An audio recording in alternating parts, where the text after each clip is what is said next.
देखिए, लोकसभा को सरकार ही चलाने नहीं देना चाह रही है और बार बार जिस तरीके से स्थगित किया जा रहा है, आज सभी का मूड था कि बजट पर चर्चा हो और एलओपी अगर कुछ बोलना चाहते हैं तो एलओपी को बोलने दिया जाए। वो विपक्ष के सबसे बड़े नेता हैं, तो क्यों इस तरीके से विपक्ष की आवाज़ को रोका जा रहा है, ये बहुत गंभीर सोचने का विषय है। और सरकार को चाहिए कि अपने लोकतंत्र को जिंदा रखे और जो कार्यप्रणाली है हमारे पार्लियामेंट की, उसको सशक्त तरीके से चलने दे। लेकिन इनकी नीयत में खोट है, घिरी हुई है सरकार चारों तरफ से, इसलिए किसी भी मुद्दे पर नहीं चाहती कि चर्चा हो और इल्जाम लगा देती है विपक्ष पे। तो लेकिन जनता सब देख रही है, सबको समझ में आ रहा है। आज सदन चल सकता था लेकिन इनकी चलाने की मंशा नहीं थी।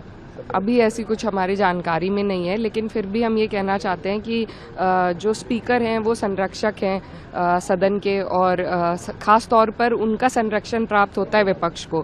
तो मेरी उनसे बस यही गुजारिश है कि वो अपना संरक्षण दे और विपक्ष को अपनी बात रखने का मौका दे।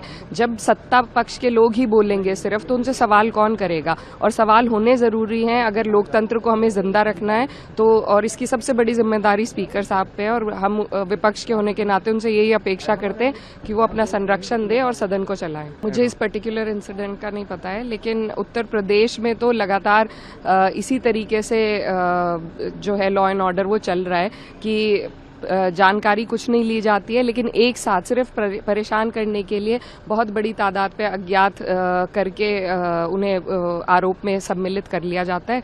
तो लॉ एंड ऑर्डर जो यूपी का है वो बिल्कुल जंगल राज बन के रह गया है।